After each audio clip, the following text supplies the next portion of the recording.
तो आप ये पूरा गेम समझिए। कनाडा की धरती से भारत के खिलाफ चल रहे अपराध, वसूली, हत्या, मानव तस्करी और आतंकवाद से जुड़े जो गैंगस्टर्स हैं, आज ट्रूडो सरकार की, जस्टिन ट्रूडो की जो सरकार है, उसके वो मेहमान बने बैठे कनाडा में। अब ये सच पूरी दुनिया देख रही है।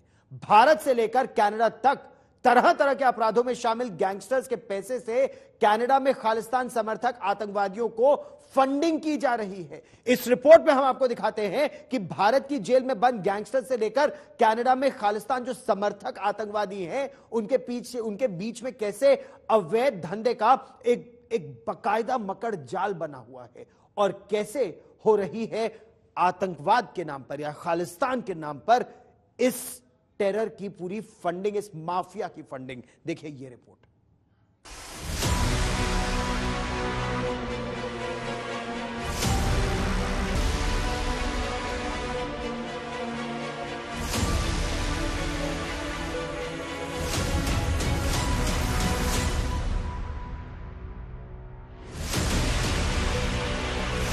क्या ड्रग्स के पैसों से कनाडा में फल फूल रहे हैं खालिस्तानी समर्थक आतंकवादी? क्या खालिस्तान समर्थक आतंकवादियों को हथियारों की तस्करी के जरिए फंडिंग की जा रही है? क्या थाईलैंड से लेकर कनाडा तक खालिस्तान समर्थक आतंकवादी कर रहे हैं भारी भरकम निवेश? क्या फुटबॉल के कनाडा प्रीमियर लीग में भी खालिस्तान समर्थक आतंकवादियों का निवेश हुआ? ये सारे सवाल भारत की जांच एजेंसी एनआईए की ओर से तहकीकात के बाद मिले सबूतों से उठे हैं। एनआईए ने अदालत में दी गई इन अपराधियों की चार्जशीट में खुलासा किया है कि भारत में बंद लॉरेंस बिश्नोई से लेकर कनाडा में छिपे खालिस्तान समर्थक आतंकवादी लखबीर सिंह लांडा से लेकर गोल्डी बराड़ और सतवीर सिंह सैम तक फैले हुए हैं। भारतीय सरकार का एक बड़ा क्रैकडाउन खालिस्तानी एलिमेंट्स पे। गुरुपतवंत सिंह पन्नू जो कि किसी तरह से जहर उगल रहा था यूनाइटेड स्टेट्स से और उसके बाद कनाडा से, हमने देखा किस तरह से ये जो एक्शन है, ये कार्रवाई ली गई है और आपको दिखा दें ये प्रॉपर्टी कॉन्फिस्केट की गई है और ये एक नोटिस यहाँ पे लगाया गया है और हमें बताया गया है तकरीबन 50 एकड़ के करीब ये पूरे जमीन है। पंजाब पुलिस और इसके वक्त एनआईए की जो टीम है जिसके ऊपर ये पूरी जिम्मेदारी दी गई है और यहाँ पे आप देखिए कि लिखा हुआ है खानकोट, जहां से ये ओन किया गया है गुरुपतवंत सिंह पन्नू द्वारा।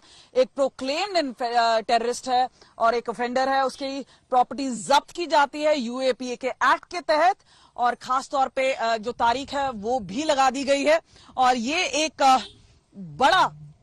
बड़ी कार्रवाई है। सूत्रों के मुताबिक एनआईए की ओर से अदालत में दी गई चार्जशीट में पेज नंबर 68 से 72 पर जिक्र किया गया है कि कनाडा में छिपे बैठे खालिस्तान समर्थक आतंकवादियों को हथियारों और ड्रग्स की तस्करी से मिले पैसों की फंडिंग की जा रही है। ये आतंकवादी और अपराधी लग्जरी यॉट से फिल्म इंडस्ट्री और स्पोर्ट्स तक में निवेश कर रहे हैं। एनआईए की चार्जशीट के हवाले से खुलासा हुआ है कि इनमें लॉरेंस बिश्नोई के साथ खालिस्तान समर्थक आतंकवादियों के हवाला लेन देन के सबूत भी मिले हैं।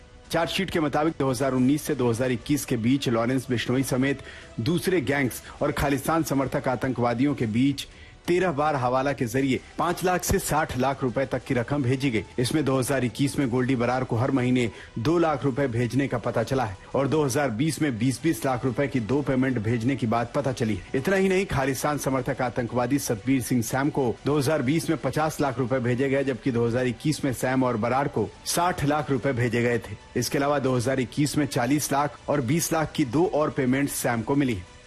हैरान करने वाला खुलासा यह है कि कनाडा में बैठकर खालिस्तान समर्थक आतंकवादी एक तो अवैध तस्करी और धंधे कर रहे थे, दूसरी ओर कनाडा में आयोजित फुटबॉल प्रीमियर लीग्स तक में उनके पैसों का निवेश हो रहा था। यह सारी फंडिंग जबरन वसूली, अवैध शराब और हथियार तस्करी जैसे धंधों से जमा किए गए पैसों से हो रही थी। इस फंड का इस्तेमाल एक तरफ आतंकवादी भारत विरोधी हरकतों के लिए कर रहे हैं, दूसरी तरफ कनाडा में होने वाले भारत विरोधी आयोजनों में भी बड़े पैमाने पर ऐसी फंडिंग के इस्तेमाल की आशंका है। आपने खुद भी मेंशन किया वैंडलिज्म हुआ मंदिरों में।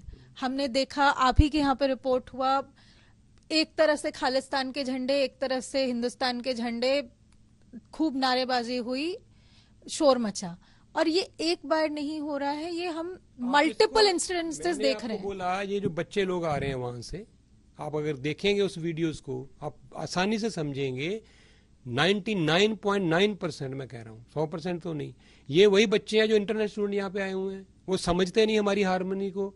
वो बच्चे वो हैं जिनके माँ बाप सिर पे नहीं बैठे हुए हैं, हुल्लड़बाज हैं, चंद बच्चे हैं, लेकिन वो दोनों तरफ हैं और उनकी टकराव से ऐसे लगता है कि हिंदू और सिख कम्युनिटी आपस में आमने सामने आ गई है। ऐसा नहीं है। तो वो बच्चे आए हैं यहाँ से पढ़ने, हम उनके माँ बाप को भी ये मैसेज देना चाहते हैं, अपने बच्चों पे नजर रखें।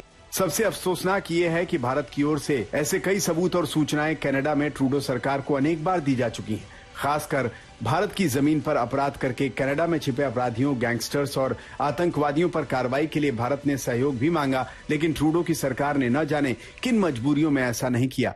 और आज हालात ये है कि कनाडा में बिगड़ी अंदरूनी हालात से ध्यान भटकाने के लिए ट्रूडो ने भारत पर बेसिर पैर के आरोप लगाए। कनाडा से निशा माथुर और चंडीगढ़ से कमलजीत संधू के साथ आज तक ब्यूरो।